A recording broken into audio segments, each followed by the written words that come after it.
poker prototype. I bet man wouldn't go and roll the dice. Snake eyes, you know you're broken side. Like a cobra bite, you won't survive. Nah, tall orders come in short supply. Big boys straight out of Jotunheim. They know that I can hold the line. Don't go, I'll be your go-to guy. This whole damn showroom's overpriced. And What's up, everybody? I'm Skullz, and today we're going to be checking out Cemetary Gates by Pantera. Now, I searched it on YouTube, and I saw that there was a music video. But the music video had almost a minute and a half cut off of it. And to me, that's a large amount of time. I don't know how much atmosphere is put into this, how much they repeat stanzas or whatever. But to me, if the song is supposed to be 7 minutes, I want to hear the full 7 minutes. So I probably will get less views for doing this version, but I want to hear the whole thing. I don't want to see just like a chopped up version of a music video. So hopefully I make the right decision. There's no way to tell, so we're just gonna roll the dice here and see what happens. But anyways, I'm just coming off of Walk by them. That was my first time ever listening to them. I really enjoyed it. The main highlight for me is the energy and the guitar work. Hopefully I get more of a guitar solo, or just more, it doesn't even have to be a solo, just more guitar work in this one, just because I thought that was the biggest highlight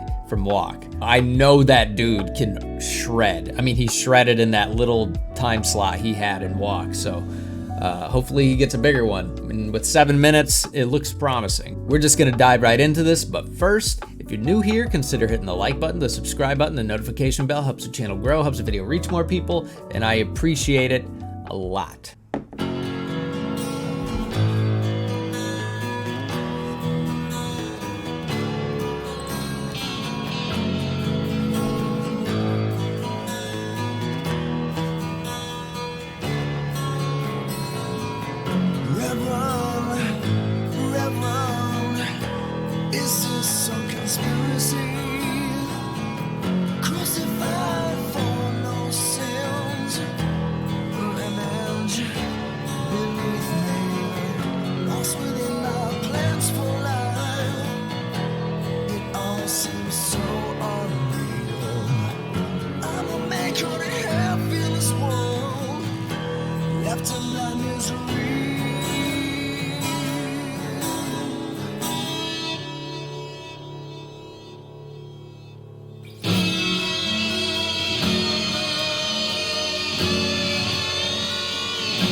That's dope.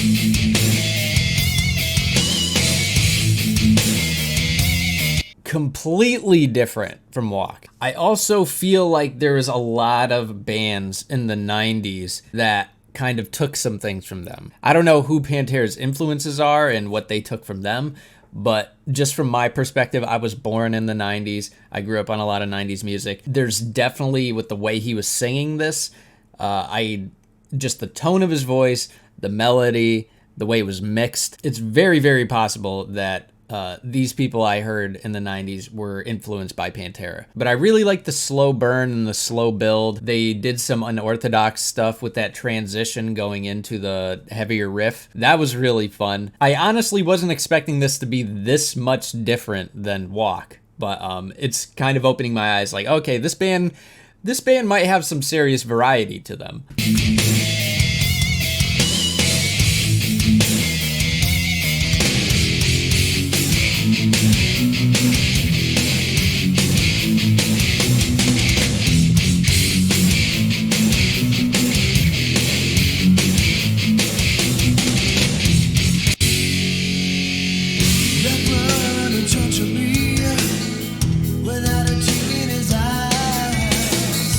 Nothing new for you to see.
loving the variety in this. They're doing a lot of change ups. The vocalist is showing off his variety too. Walk, it was very tough, screaming kind of stuff. There wasn't a lot of clean vocals or anything like that. This, he's bouncing around. He's showing off the grit in his voice. He's showing off the clean vocals. And he's also jumping. Like, there's times where he'll jump from like a clean note to a dirty note. And that can be really difficult. And also with the guitarist and the rest of the band, it's like those riffs are constantly changing. And then I like those little like dun dun dun dun, and then they go back into it, that little slowdown. It adds so much variety and interest.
All right, so the guitarist, he really showed off again. Not even just in that solo section. That solo was great. It captured the emotion, but it also, I think, captured some of the frustration that the narrative is pushing. I'll get into the lyrics, what I think of the lyrics in a minute. The drummer, I feel like the drummer came out a bit more in this one compared to Walk and showed his capabilities. And also, I'm sure you could tell just by the look on my face, the singer, I had no idea he could go that high. Like I said, he just had a real like grunge type of dirt in his voice and walk, and I thought that's what he was. I thought that was kind of the whole thing the band was doing, but clearly I was wrong. He showed off his diversity a lot in this song. He can do the high notes, and he has the vibrato in there, and that just shows that he has control over him. The dude can sing. He has technique. It's very clear. This song definitely gave me a whole new outlook on the band. Also, the main riff was freaking awesome. It's super memorable. So reading the lyrics, I initially thought this sounded like he was almost grieving for a child, but the more I read it, it sounds like he's grieving like his wife or his girlfriend or a long-term girlfriend. I mean, he says she, he references she. And he also says at one point, well, I guess you took my youth and gave it all away. See, that's why at first I thought it was about a kid, but if you were to spend a long, long time with someone and then they passed away, you would feel like your youth was taken away from you. Like you invested all this time and energy into someone you loved, and then the person you were loved was taken away from you. But it ultimately sounds like he's not dealing with it, and he knows he's not dealing with it in the best of ways. And that's why he says, I'll unlock the door and I'll pass into the cemetery gates. But the song sounds a little aggressive and almost resentful at times. So I'm also a little nervous that the song is about, like, when he says, like, I will pass the cemetery gates, is he talking about doing himself in? I mean, the last chorus is the way we were, the chance to save my soul, and my concern is now in vain. Believe the word, I will unlock my door and pass the cemetery gates. I mean, as of right now, it feels like it could sort of go either way. I mean, the lyrics are sort of vague enough for you to take your own interpretation in, but it makes me curious, like, what am I gonna start to think on repeated listens? Because this song is definitely not a one and done type song. There's a lot going on. The narrative is interesting. It's very deep. If you've gone through something like that, you're going to have a strong emotional connection to it. That's what I'm liking about these older rock songs that I've been reacting to lately. It's very clear that they're trying to be a little bit more timeless than a lot of music does today. A lot of music today is just trying to be the top song of the week. I miss when artists pursued the art, and this definitely feels like an artist who pursues the art. But anyways, guys, that's where I'm gonna end the video. If you'd want me to react to more by Pantera, I would definitely be down. Just let me know in the comments what you'd like me to react to, and I will get on it. But until then, if you're new here, consider hitting the like button, the subscribe button, the notification bell. Helps the channel grow, helps the video reach more people, and I appreciate it a lot. And wherever you are, I hope you're having a good day, good night, and as always, I look forward to the next one. Peace.